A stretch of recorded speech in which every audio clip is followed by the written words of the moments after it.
Straight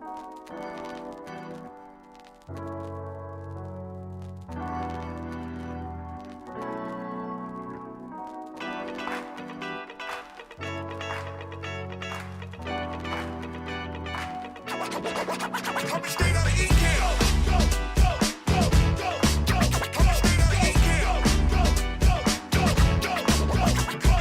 This is a jam with the Ecamm fam. Ecamm fam, this the name of the jam. This is a jam with the Ecamm fam. Ecamm fam, this the name of the jam. This is a jam with the Ecamm fam.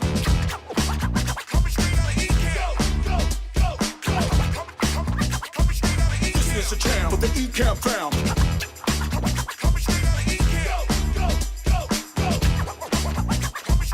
This is a jam with the Ecamm fam. Ecamm fam is the name of the jam.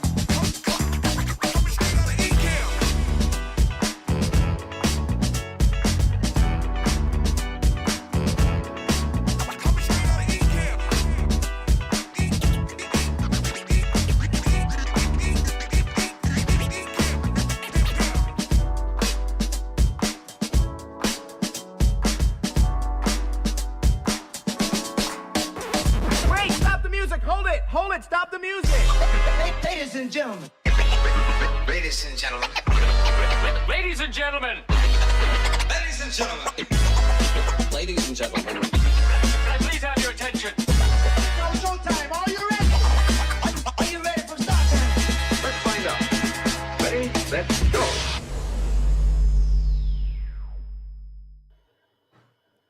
What is up, Ecamm fam? You still have the slapback going, don't you, Paul? Yep. Hey, and that's what we're going to talk about because we were setting it up behind the scenes. So okay. He's still got it. But right now, what we need Paul to do is to turn off his external speakers. My external speakers are not on. You're in my in-ears. Then it's me. Hold on. I think it's the browser. There we go. There we go. Apparently, yes. All right. So we're setting up everything because to do today's demo, I asked Paul before what is a problem that the community has been having the most of this past week.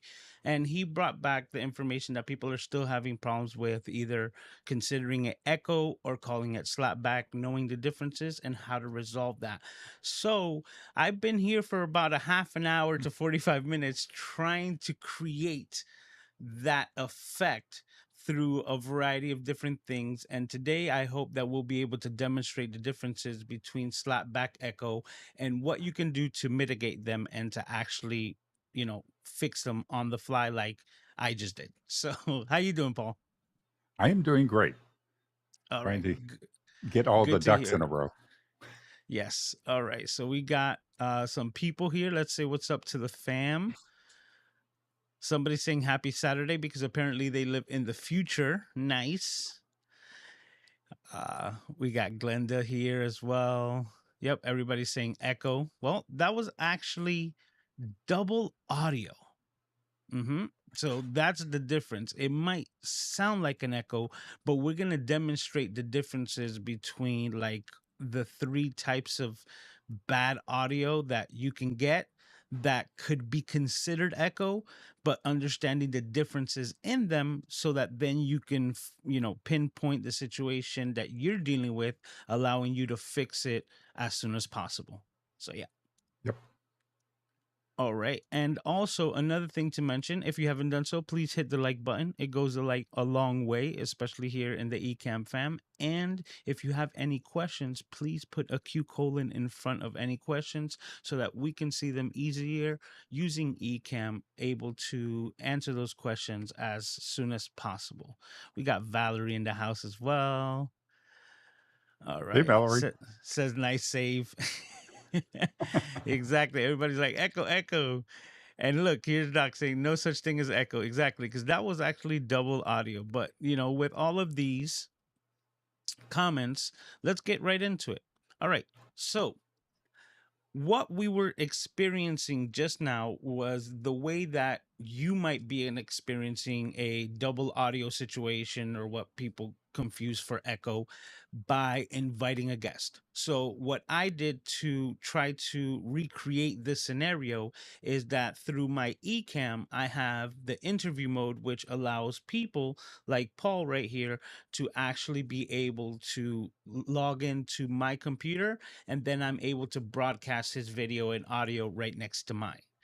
As I'm doing that, that's where we could be getting into this double audio slash echo type of situation. So, what I did is that I also recreated that scenario.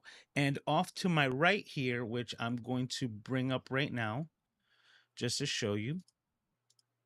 Oh, I locked this scene. So let's unlock And it. one thing to bring Oh, up is when go we ahead. first came on and you were hearing the sounds and stuff, that was a situation where Lewis had he was listening to the broadcast through the browser plus the interview mode. So that's why you were getting the delayed, the duplicate sound, because we were hearing what he's actually broadcasting, plus we were hearing what the browser was passing through too. And that's the mistake a lot of people make. Hmm. Now, Mm. over here is what I was just about to switch over to show you. This is my ZV-1F connected directly to my MacBook Air, coming in as a guest. So I set up this computer and I dialed into my main computer the same way Paul is calling from California. And with that, I have an additional setup to actually create this double audio slash echo that we were talking about. So right now, what I'm going to do is that I'm going to activate the microphone on the ZV-1F or from this guest computer off to the side. And as soon as I do that, is what people would consider echo. And now this is not sound treated, so you're hearing everything: air conditioning, any sounds that I could be making, and it's coming in double because my voice is being projected by me and being picked up by this microphone and that microphone, And if I talk, broadcast at the same time. I don't hear anything when I talk, so I'm not hearing anything strange. At least I'm not hearing it. I don't know if anybody else is hearing anything. They definitely are, because I am. Okay, now that we turned that off, thank you for hanging in there. That is a prime illustration of double audio, because at that moment, the only thing that's producing the sound is me, and I have two microphones, one being a little bit more delayed than the other, sending the audio out, creating a lack of synchronization through the video and audio, and just causing all kinds of mayhem. And that is double audio. Now, the difference between that and Slapback is what we're going to demonstrate in just a second, because what I'm going to do is I'm going to turn off my main microphone here. Actually, no, I'm going to leave it on.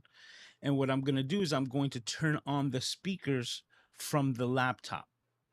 And what that's going to do is that's going to, once Paul starts speaking, right, the speakers on this MacBook Pro are going to produce the sound so that my ears could hear it. And I don't know if you guys heard the thunder, but it looks like it's about to pour over here. Now, the speakers are what's producing the sound. And when you understand that a microphone is basically nothing than just another human ear, it's going to hear everything in the room's environment the same way your ear does.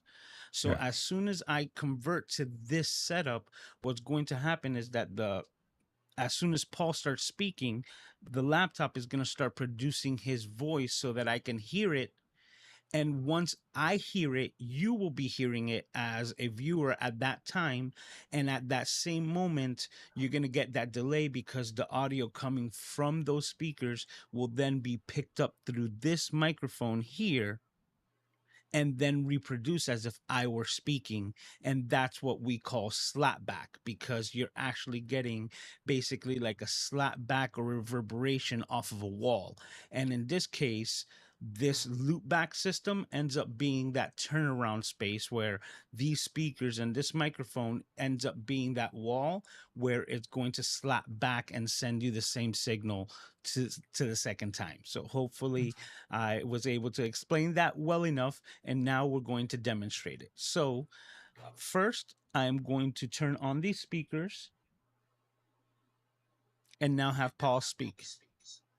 So now I'm going to talk. Now, what you're hearing, okay, that didn't, when you, okay. Anyway, this is, I don't hear anything, so I don't know what exactly you're hearing. But anyway, this is me talking. Okay, you talk. I turned off the speakers because if Okay. I were to speak, that would be the third illustration. That would actually be echo, and that's what I'm going to reference right now. What you were listening to right now is basically the slapback. It has the same similarities and properties as the double audio, but what you're actually experiencing is, once again, Paul speaking being the generator of the sound. His The microphone. generation. Well, I kind of stumbled on my words, but we're working through it. Um, not the generation, I couldn't. the generator of the sound, right? So he's the one creating the sound. His microphone is acting just like an ear, picking up that sound and transmitting it digitally to the speakers on this microphone. I mean, on this computer. And once they hit the open air in my room, this microphone then acts like the second ear that will then rebroadcast it back out to you, and that is called slapback.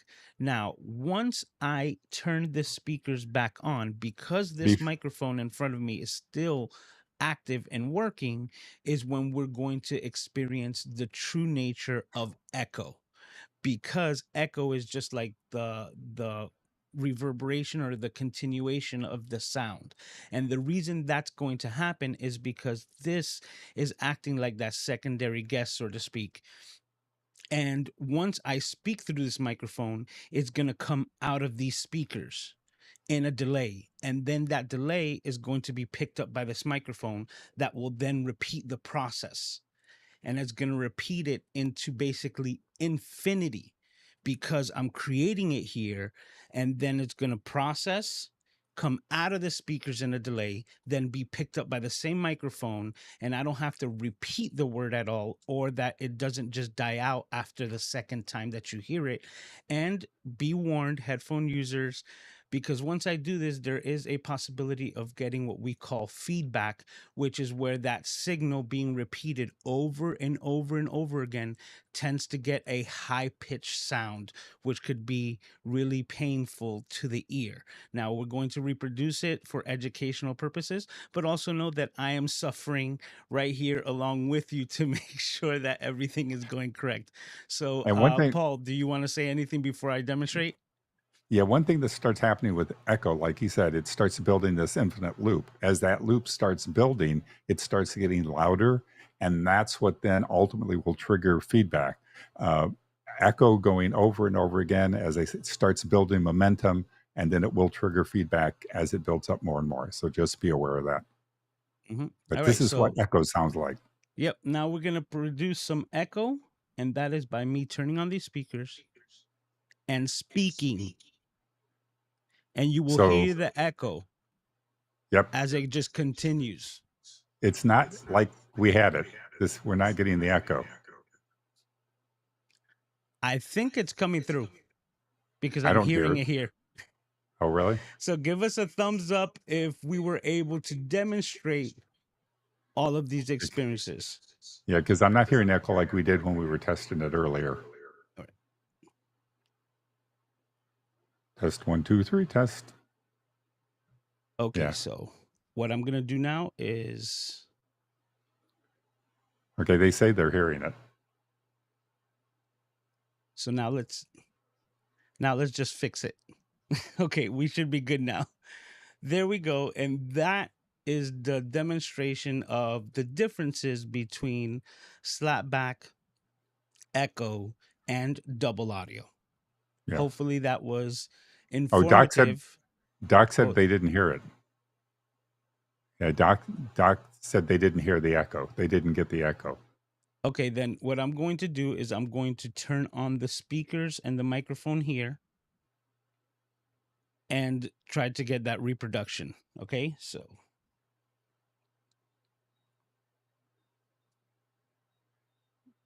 Yeah, echo is going to sound like if you're standing in a cannon.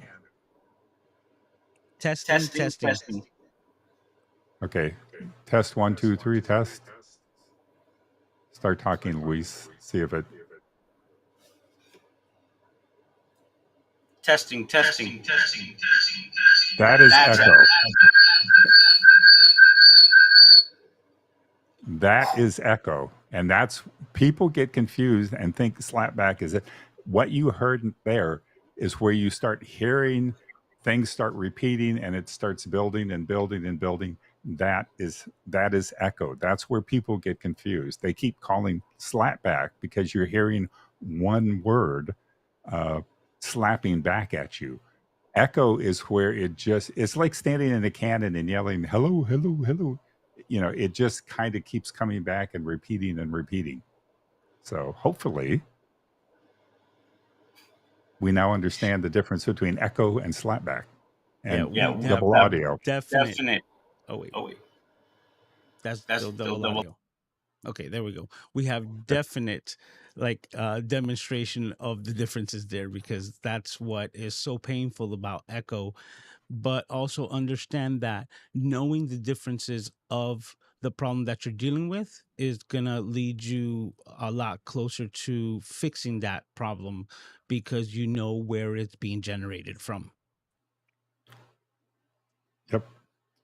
So hopefully that helps. And we talked about this and we wanted to, we keep saying, there's echo in that, but we've never really showed echo. So we wanted to show you what echo sounded like, what slapback sounds like, and what double audio sounds like, so that you can distinguish what they are. It's important to use the right verbiage when you hear stuff so that it can help us troubleshoot and figure out what's going on. So that was one of the reasons why we did this today. And inherently on its own, systems really can't produce double audio. They can't produce slapback and they can't produce echo on their own. Something has to be doing that. So something has to be set up wrong in the settings or something. You have to have multiple mics and speakers and stuff on. You have to be doing something to create those three things, because the mixer or the interface can't do that on its own. Ecamm can't even do that. Ecamm does not know how to produce any of those three items. You have to be doing something to cause that. Yep, absolutely. Now we have a And question here. these will, the in-ears will be a big help through most of the issues that you're experiencing. Yep, because that's basically the question that we just got. It says, without wearing headphones, can slapback and echo be avoided? And it's really tough. And we wouldn't recommend it, because something this simple, right, can just mitigate all of those problems. Because any sound, no matter where it's coming from, it's basically going to die in my ear. So it will never be reproduced in my actual environment. Yet me, the person who needs to pay attention to that information, is getting all of it that I need. And at that moment, I'm able to distinguish what could be a situation and what is actually being broadcast, comparative to, noticing all the differences. And like I said, everything that we demonstrated, I heard because of this. So there's really no way. There's certain softwares, but I wouldn't rely on any of them when something this simple and inexpensive will be the problem solver for any type of slapback or echo that you could either be listening to or produce yourself. I mean, a lot of Ecamm even has it in. A lot of things have echo cancellation built in, which will help on those things, but it's also going to impact the sound quality too, because it's a processor working through it. It's a software program that's trying to clean that up and get rid of that. So echo cancellation software could impact your audio quality.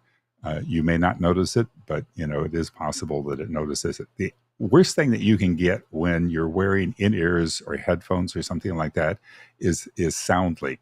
So if I was to have my in-ears turned up, or if I had headphones on and they weren't seated really, tight around my ears, sound that I'm hearing could spill out and it could be picked up on a mic, depending upon the type of mic you got. So, you might experience sound leakage, as we refer to it. That's just because if you're wearing earphones, if they're not really tightly seated, sound from your earphones could be leaking into your mic. Yeah, it's also referenced as sound bleed, but it is Yeah. exactly the same thing. So that is just that sound that could be leaking into the microphone and causing the same thing that we're referencing, which is the slapback. It won't be as bad, but I can honestly tell you, as an editor, and me listening to all those fine details when I'm doing like the editing of the Flow podcast, I can hear it. I can hear if the headphones is picking it up, and sometimes I can get rid of it, but not all times. So Yep. it's just part of the experience, part of what you need to know to get the best out of your production. Yep. And as you might have noticed, this is not your typical live demo like we normally do each week. One of the things, when Lewis and I come on here, we've kind of decided, rather than go through the demo that you see all the time, we put this in such a way that you can ask us questions. If you're experiencing problems with Ecamm or something like that, you can throw those questions into us and we'll help you answer it, rather than going step by step through everything. This is your chance to, kind of just throw things at us. So throw away. So make sure to put your Q colon in front of it, and I'll make sure to put it on screen and get your questions answered, like this one. Okay, this is the next question. If you're doing a stream with wireless microphones and more than 3 people aren't able to have multiple headphones for everyone, what would you recommend? I don't see the limitation on why everyone wouldn't be able to have headphones, because headphones are an analog system. So worst case scenario, even if you only had one headphone jack that would go out, if you have the ability, you would still be able to put a analog splitter there to however many headphones you need to listen to. So you'd still be able to split that in a way where, just kind of like you used to share the headphones with your friends, to listen to your favorite music on the bus in school. It's kind of like that if they're sitting within proximity of each other and you have the physical headphones, all you would need to do is split that same signal that everyone's listening to everyone that's on the set. So that's what I would recommend for that. And that's why I said that there shouldn't be a use case scenario where, if you're able to put a microphone in front of somebody, that you wouldn't have the ability to put headphones on them as well. I have a question, hypothetically speaking. Okay, so we're doing a live, and there's, we have wireless microphones set up for everybody. We're not necessarily broadcasting the voice, the sound, we're not hearing that per se, and the mics are good at not getting crossbleed from the other mics and stuff. Would that alleviate the issue of having to have headsets? Okay, so let me make sure that I understand this correct. You're saying everyone has wireless microphones and we're not dealing with like that cross fade or bleeding effect of the audio. Right. Would you recommend not having, or is it okay to not have headphones in that scenario? Would we not need to have headphones in that scenario if we're not monitoring the sound of the broadcast, for each individual person speaking? We can hear everybody talking that's in the room. The mics aren't necessarily picking up the cross sound where we're basically far enough apart or something like that. But in a situation like that, would you really need headphones? I'm just Okay, in the hypothetical situation that you would happen to have four perfectly placed dynamic microphones so that they don't bleed in a anechoic, did I say that right? Anechoic chamber, right? Where no sound can reverberate at all, and everyone is sitting approximately within, you know, enough distance that they can hear each other clearly, would be probably the only use case scenario where I would say that, headphones should not be involved. And that would be the only use case, because Yep. I would still recommend it, because of the Oh, simple yeah. fact that you want to make sure that everyone that's participating is listening to the conversation and is also isolated to the conversation.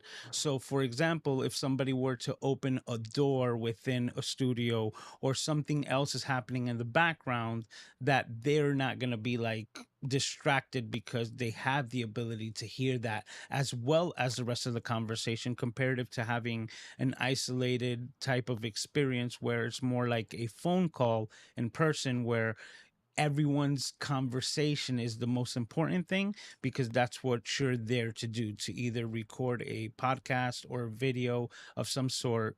But me, even as being a camera junkie, I always emphasize that bad audio is unwatchable.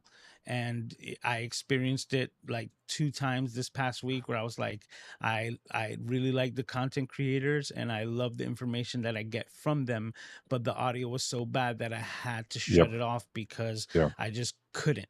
And I I've felt done like, that.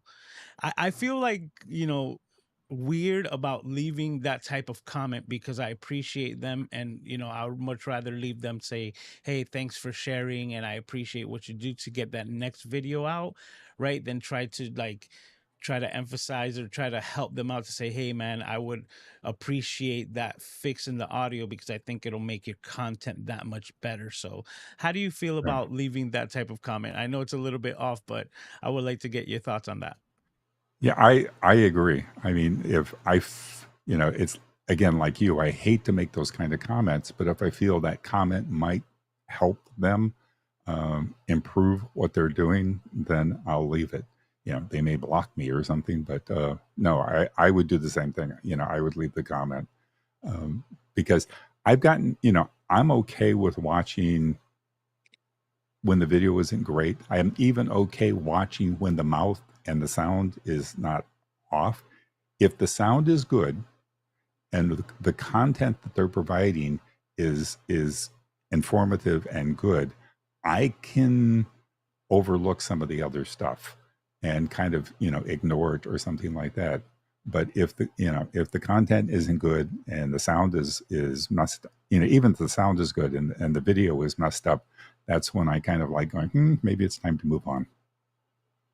Well, I have a great example that happened just this past Tuesday, when for a couple of minutes on the Flow podcast, the lights went out, so to speak. And if you want to get some more information, you can look that up yourself. But once that did happen, the audio was still there, and that the audio, it was still prevalent, and because that was still in high enough quality, the lights going out for a little bit really didn't hurt the situation. But for those of you who are going to catch the Flow replay, don't worry, all the lights will be on for the entirety of the replay broadcast. And that's one of the things that I like about the Ecamm streams and stuff like that. We make mistakes. We have technical problems. We have issues, and that's okay. We've come on, we've streamed. It's like, we've pushed wrong buttons and wrong things happen, or we've, cut something or done something. We're okay with being raw with everybody, letting it happen. Frequently, we'll talk about what we did, what the problem was, how we troubleshoot it. Sometimes we'll troubleshoot live on the air. But, one of the things we do is we show you it's okay to make mistakes, or that things will go wrong at some point in time. And you have to have experienced that. And you need to understand how to handle that. Don't get freaked out. Don't flip out. just start logically thinking through, okay, what's going on? What do I need to do? How do I fix this? How do I troubleshoot it? And then deal with it. Don't like, oh my God, just learn to deal with it. Stay calm and breathe. Yeah, and that comes with experience, right? Because the more that you do it, even if it's just recording yourself. So, for example, to produce this bad audio at the beginning, right? And to get all the echoes to see if that was working correctly, I actually have like 4 or 5 different Ecamm recordings before we went live that I was testing all of these things out. And that's me learning as if I were to be live because I know that there's no difference. And even with me anticipating and trying to get all of these things nice to have a smooth operation, when we first turned up, we had that double audio. We had because we were trying to mess it up on purpose, and then it came to bite us in the butt when we went live because Yep. everything was haywire. And what did we do? We just shut everything back down, went to zero, and demonstrated why we were experiencing that, because we were trying to show the Ecamm fam the differences between those different versions of bad audio. And the other thing too is like when one of the tests we were doing and I was speaking, I wasn't hearing anything. Everything sounded fine to me. It was sounding off to Luis. And then there were times where I was hearing it, but Luis might not hear it. That's something else you need to check, because not everybody in the path is going to hear everything. And Val and I do a 3 times a week thing in the Ecamm Academy just to kind of answer questions and stuff like that. And one of the things that we do before we go live is we do a quick recording, a local recording, and we both speak and say something, and then we go back and we listen to it, because frequently she doesn't hear anything, I don't hear anything, but it shows up in the recording, which means it would show up in the stream. And we've caught a lot of stuff just by doing this quick, 10-second recording where everybody talks and we listen to it and make sure everything is sounding good. So I would highly recommend, doing a local recording as part of your tech check, just to make sure. Yeah, that's always such a good tip. But another thing with Ecamm, which let me go into live demo mode here, that I want to emphasize is that throughout the entire experience, right, I can see the sound levels. So the sound levels up here, that's my microphone. And then the ones that are in the interview mode, that's when Paul would be talking. But when I had all of this echo stuff going in, everything was going crazy. And right now we have a surprise guest. Yeah, because the other in. thing too is when I'm speaking, he should not see anything on his Chris mic. And when he's speaking, there should not see anything on the interview line. So, you should not see sound crossing over from, oh my God, we've got trouble in the house. Guys, this is so good. I was calling to make trouble to you and yell at you for just messing up my show, but this is really good, and you're doing a fantastic job of covering it. I really appreciate you guys. I'm getting ready to go set up for the event right now. Katie and Caleb are meeting me in like 5 minutes, but I just wanted to give you some props.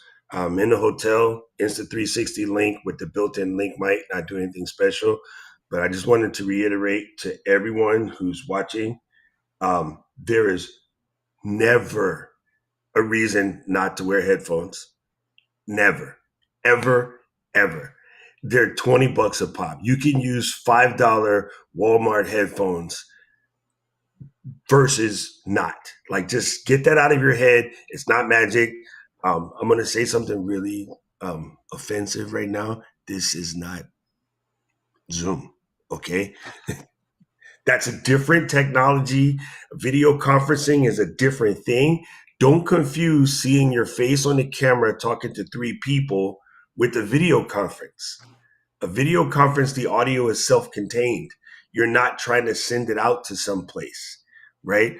Also, in order for Zoom to pull off what is perceivably magic, it has to crush the sound quality, which might be fine for a meeting, but it is not fine for a production where you're trying to produce good. I am listening to the amount of professional presenters from television that are now moving into the content creation world that are recording their podcasts in Zoom, and it sounds nasty. Yep. Right? And then somebody has to be the one. Let's see. James mentioned it. I would rather somebody tell me something bad than to make me look bad. Somebody had to go to them and say, listen, you can't record your podcast in Zoom. You're Conan freaking O'Brien. Like, you're one of the most known faces in America, and you're recording your podcast in Zoom because it's what you know. No, you can't do that. You just can't, right? If you walked into a fast food restaurant and saw Emeril Lagasse back there flipping burgers, you'd be like, what? Like, what? Damn, like it's not going to have the same flavor. So please do not confuse what you're using with Ecamm with a program like Zoom or Skype or Google Meet or whatever. We're doing totally different stuff. So those rules do not apply here, right? You have to think of this as live streaming, not video conferencing. And in that nature, very important that you wear headphones, because noise canceling, even when they do it in Zoom, it does work, but it sounds different. Like, it just does. Luis can explain it to you if you have time. Maybe Luis, could you like open a Final Cut and take the voice isolation and just crank it to like 60 and let them hear what happens when you try to use software voice isolation? Like, it works, but does it work? It's like, yeah, that water over there in the creek, you can drink it. No, you can't. No, you can't. It's water. It's just not the same kind. Why does this water taste like bear pee? From wherever Gretchen lives. I don't know. Like, anyway, I just wanted to tell you guys you're crushing it. I appreciate everybody who's learning stuff. Thank you. This was a fantastic way. Yes, the beard is required, Daniel. Daniel, man, you talk about just amazing. And, I got to say, we're lucky that we can come and do stuff like this because of you, Paul, Daniel, like our moderators. You guys just can handle the show, and we don't have to think about it. We can come here, and Caleb and I can cause trouble. So, even on short notice, like telling us last Friday, right? Like, oh, that's right, I'm not gonna be in town. Y'all gotta handle it. Hey, I'm having technical dip. That was a perfect exit, wasn't it? Well, at least it's better than telling us yesterday. Mm-hmm. Yeah, but like he's done before, right? But that, just to reemphasize that, like just the most inexpensive headphones could save the entire production. Because let's just say, right, you're calling in from a laptop where you're dependent on the laptop's everything. Basically, you're dependent on its webcam, on its microphone, and on its speakers. That is the perfect scenario for this slapback issue, because the microphone is right next to the speaker. So once you hear the person that you're speaking to, that microphone's going to pick up that sound just the same way. That way, just a simple headphone in that same setup, just a basic laptop, and taking the audio away from the speakers, and once again letting it die in your ear, right? And once you have that information, the microphone only has the ability to pick up what you say and what's in your environment, and that right away is gonna increase, or just increase the production value of anything that you're doing. And like Doc And if said, you're concerned about like the in-ears, they have a short cord, it only goes so far. I have a 10-foot extension cord on my in-ears. I can literally walk I have a one-room apartment. I can walk anywhere in my apartment and still have my headphones on and still hear what's going on. So, if you're spread around or something like that, there are extension cords that you can get for your in-ears that will take 4 feet, 6 feet, whatever you need. But you can get an extension cord so that you can have the monitor, the box that all the headsets connect into in one place, and be able to move around or be in different locations. So don't let the concept of, oh, the cord's too short, get in the way of wearing headphones. Yeah, absolutely. So there, like I said, there's really no excuse because this is probably the most inexpensive part of the entire setup. Yep. And if you have the ability to put a microphone in front of somebody to record them, then there shouldn't be the ability. There should be no problem by putting the same type of headphones. You know, some people don't like the look of the cans, right? Which I understand. When that's why we recommend these in ears so that you can still feel comfortable, but still get that same type of quality out of your production. Yep. I'm thinking this is Anybody you. Just it think says, man, your microphone sounds great. So I'm just gonna give that to you because of the voice. I have an SM7B, so that's the mic that I. That's what you have. Exactly. Is that Well, what? the pipes, that's natural. You understand? So, That's true. all right. I So can't. I let's can't see. even give Doc credit for that one. I can give credit for the mic, but not the pipes. Well, I have that same microphone. That's why I said we can tell the difference. You understand that it's not the equipment now. It's literally just the pipes. But yeah, once again, guys, if you have any questions that you guys might be, encountering, or basically any pain points, any part of your production with Ecamm that you might be struggling with at the moment, we're here for like another 15 minutes, eager to answer your questions, because a lot of times we do not experience the same things that you guys experience, whether it's, because of equipment or just our general knowledge. Like I was mentioning to Paul earlier today, like it was hard for me to figure out how to mess up my setup because I've put so much time into making it good. Right. And now that it is good, it was hard for me to figure out like how or where to throw the monkey wrench into the system to actually reproduce all of these bad types of situations, that I had to bring on a whole nother computer over here with a whole nother microphone to kind of get that echo and what you might be experiencing bringing a guest on. It's always fun, kind of trying to break things. Sometimes it's harder to break things. Oh, Yeah, we I got a mean drink. yeah, it's true. People, there's controversy about should I have the mic in the on screen? Should I have it off? Should I wear in ears? Should I wear cans? The big puffy Princess Leia headphones. It's totally up to you. It's a personal preference. Neither is right nor wrong. Having your mic in the shot, having your mic out of the shot, having in ears or wearing cans. It's totally up to you and what you're comfortable with and the look that you're going for. Yeah, I can demonstrate that right now because I think that this is, well, I know, but in my own personal opinion, I think that this is one of the best sounding microphones. And that's why I would much rather use that. And knowing that it really is not off putting. The same way that I have it is kind of the same way that you have it. It takes such a small portion of your shot that, if in my opinion, if people are worried or paying that much attention to your microphone alone, not that they can't reference it, but just if they're paying attention to only that, then your content or something else is lacking. Yeah, But I was going to say exactly, like you need to look at a few other things. but I'm going to demonstrate that. I'm going to switch microphones because in my setup I actually have a overhead condenser microphone, which is kind of something that you would find on the top of, like a shotgun type microphone. So I'm going to go ahead and switch that to show the differences.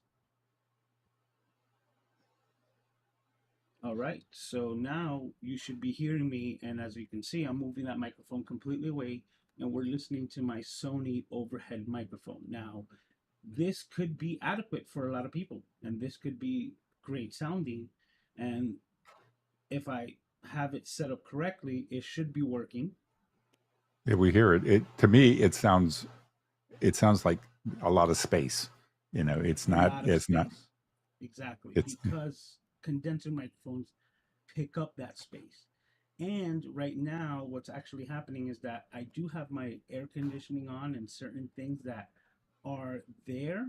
But what ends up happening is that the distance between the microphone and that space now Yep. gets kind of tainted by that outside noise, right? And even though it's clearing it up and we have programs that are working its magic, it still does not sound as good.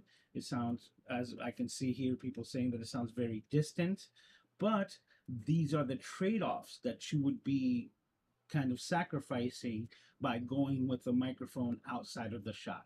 Is it doable? Yeah. And if you're recording like, your own content, it could be something that you could fix maybe in post. But at the same time, why would you dedicate all of that extra time to something that's only going to add links or length to your workflow? I'm always trying to find things that are going to make it faster and easier. And that's also one of the reasons why I love Ecamm. Now, I can't deal with it anymore, so I'm switching back.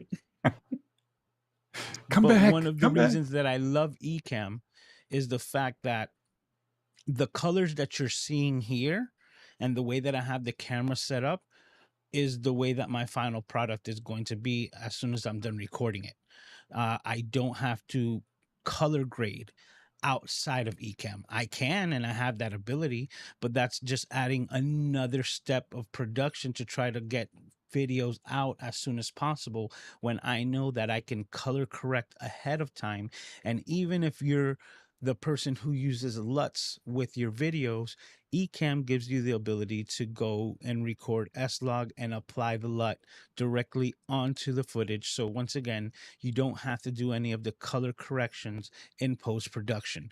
It's literally just there, and then all I have to worry about is editing the video files that have already been color corrected, and that's one complete step that I don't have to worry about at all because I use Ecamm.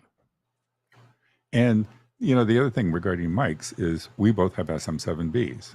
Our voices both sound good on an SM7B. Doc's voice sounds good on an SM7B. Not everybody's voice is fitted for this mic. And that's, it's just because I have an SM7B doesn't mean you should run out and get an SM7B and it's going to make you sound, deep and, and all this stuff. When you're playing with mics, you're going to have to try different mics and see different things. If you can rent a mic or if you can do something to just test it out, go in someplace and try it or something like that to see what it's going to sound like, because not all mics are created equal. We all have different voices. We all have different ranges and frequencies and stuff in our voices. And you just have to find the mic that makes you sound the way you want to sound and sounds good. I tried several and, I ended up on this one and, I like it. I do have a MV7, which sounds good too. And some other mics, but this is the sweet spot for me. Yeah, well, you said it perfectly with the different frequencies, because that is the differences between everyone's voice. Some people have high frequencies. Doc has super low frequencies that sometimes it sounds like you can barely hear what he's saying, right? Because it just goes into this realm of low frequency that you're like, huh? But in that sense is why different microphones have this chart on them that's called their frequency response, because it's how that particular microphone is going to respond to those particular frequencies. So if you are like within the New York area, and can visit that magical place that we all call B&H, right? And they have an amazing microphone section and a closed off booth that allows you to switch different microphones and listen to your voice through a variety of different microphones in a perfect environment, so that you can get the best illustration or demonstration of how that microphone would work with you. And Guitar Center and a couple of places like that within different areas throughout the United States have that ability of where you can test microphones to see what works best with the frequencies that are coming from you.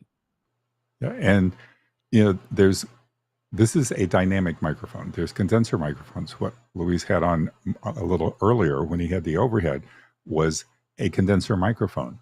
Condenser microphones are okay, but you have to be in a sound treated room. You have to have, if like in my apartment, I don't have sound treatment. I can't put sound treatment up. There's no way to do that. So that's why I go with a dynamic mic, because it doesn't pick up all those surrounding sounds. It's very focused. This design is meant to be spoken in like this. If I put the mic way over here, you're not going to hear me very well. This mic is meant to be spoken directly into. Condenser mics, you can get away with a little bit more angle, distance, stuff like that. But, it's, But keep that in mind. they're really designed, and just to clarify, condenser microphones are really designed to have the environment be prepped for them. That's Yep. kind of what they're designed for. They're studio microphones designed to have everything catered to them, and they will work best when they are pampered. Yep. And dynamic microphones is more just like every day, this is going to get the job done and again get you the best audio wherever you're at, and try to block out as much stuff that you really don't want to be picking up. Yep. It's almost like painting a car, right? Yep. You can go the rattle can style, right? And that would be like a dynamic. But if you want to use a condenser, it's like putting it in the booth and making sure that everything's taped off and done correctly, because the environment has to be completely prepped before you start spraying any type of paint. And the other thing neat about the SM7B is, like, if I touch the mic and it's not picking up that sound, I can move the mic and you're not hearing the rattle and the clunk and all this stuff, where a lot of other mics, if I touch the mic, you're going to hear me touching the mic. Yeah, I on mean, a I have to condenser, kind of absolutely. I have to do a little harder tap on it in order for the sound to be picked up. And that's the way that this mic is designed. Yep. All right. So we have a question here, because we're coming up. It says, can you talk about noise gate? Sometimes the mic has a walkie-talkie effect. How can I fix this? Okay, well, you're going to have to adjust the noise gate, not so much fix it. I'm not sure exactly which system you're using, but they all work the same. Now, Doc Rock was mentioning this on one of his most recent streams about how audio, actually, I think it was the flow, how audio is so basically kind of like basic in its terms.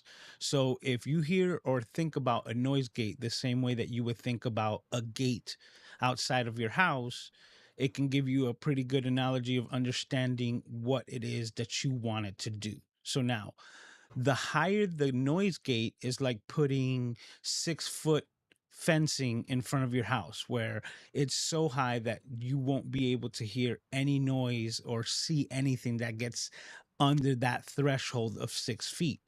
But you might only have noise that is a size of a chihuahua, right?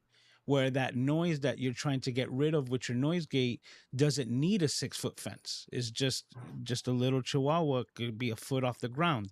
So what you would have to do is actually lower that gate and know what is the lowest point that you can put your fence, so to speak, right? Where that the chihuahua isn't gonna cop over to make noise onto your stream or into your couldn't get that out, or into your front yard, right? But tall enough where it's still like, like preventative from the chihuahua going through, but not high enough where it's not unnecessary. And once you find that range for you, that's where you would set your noise gate, so that the surrounding sounds that you're dealing with don't pass the gate, right? Don't pass that threshold, but anything, including your voice, that will definitely go above it, will have no issue passing that gate. Alec Johnson, I think it was last week, did a stream on audio processing, and he went into the deep, trenches, talking about noise gate and adjustments and compression and all that stuff. I'm going to put the link to his video that he did, but he did an extreme deep dive with pictures and examples and graphs Nice. and all this stuff, talking about, all the different process. Now it's related mostly, it was kind of designed around the Rodecaster family and all that stuff, but it works. The concepts are out there for any mixer, but it's a good video to kind of understand the whole concept, like Luis was saying about a gate. A gate keeps things out, and it's like certain sounds, how you can control which frequencies you let through the gate and how quickly the gates open. Does the gate open to only let one person through, or does the gate open to let 5 or 6 or 10 people through? Those types of things. But check that video out. Was that Maestro? Oh, that was Maestro's feed. Okay, so I have an automatic feeder for him, so he it's pretty. we definitely heard it, so that was cool. My crisp is not working at the moment. I'm big Okay, crisp. well, no, that's fine. Okay, we have another question here before we start closing things out. It says, "What mic would be the best for a professional speaker who uses Ecamm to record from the stage?" My recommendation would probably be the one that's probably already on the stage, which is most likely like an SM58, right? That traditional basic microphone that is what everyone thinks of a microphone, whenever that name gets mentioned, that they just have that automatic emoji of a microphone. That one is just a dynamic microphone. It's designed, yep, you got it right there, designed to work on stage and work with musicians playing instruments behind the singer or the speaker, with monitors reproducing that sound back to them, because they're not wearing headphones, and have the ability to cancel all of that out and then still get the audio through. So that would be my number one suggested microphone for on stage when it comes to basically any type of production. And now Ecamm, at that point, they're not recommending anything, because Ecamm is just going to record the audio that you give it. That's why we go above and beyond in explaining what are the best use case scenarios for those. And then all you have to do is integrate Ecamm to it to make sure that you're recording the audio that's already being produced the right way. So it would just be getting the audio from the mixer, however it's set up. But if it's you doing it on your own, then get your setup. And I would recommend that one, the SM58, as the microphone for on stage. If you've watched any of Ecamm's remotes when they're like, especially the ones that are coming up more than likely to these live from the card party events, but anytime they're live someplace, they're always using the Shure 58s. That's the mics that they have, and the sound quality is excellent. Yes, sir. Well, I think we did it, man. We're Yep. here. Another successful live stream demo. Ecamm fam, we hope that we brought the most value to you. That's what we try to do week in and week out, whether it's with our Flow podcast, our live stream demos every Friday, and basically every other aspect of the community that we're in, whether it's in Facebook or on the Discord. That you could always find us. So if you have any other questions about your gear, your setup, or Ecamm itself, just know that the Ecamm fam is there, happy, and waiting to help with anything that you might have when you look for us in those locations. We're always there trying to help out as much as possible. Anything else you want to say, Paul? Nope, I just saw something in the comments about Bluetooth and all that stuff. I would highly, highly, highly, highly, highly, highly recommend against using anything Bluetooth. Batteries can die. Your connection can get interrupted, stuff like that. So, Or hijacked. I mean, if that's it's usually what happens with AirPods. If it's the last episode of your series and the world is coming to an end tomorrow, then try Bluetooth. Otherwise, avoid Bluetooth. Or if you're by yourself, that would be the only other thing. But then at that moment, you don't need earphones at all. You understand? If you're literally by yourself, it's just like you in front of a microphone, and you don't need to do anything. So that's basically it. When you're doing interviews or anything like that, headphones all the way, to avoid what we were just talking about today, the differences between echo, slapback, and double audio. And hopefully that we were able to bring a good enough demonstration of those three things so that you can better know what you're dealing with to fix it when that problem might occur. Yep. All right. Well, that's it. Yep. Everyone, thanks again for hanging out. We will see you all next week. Doc Rock should be back at the regular scheduled time and programming. And yeah, Thanks all for hanging out. See Have a you great week, in the next everybody. one. Or weekend. Take care. How are we going to finish this? Bye. Bye.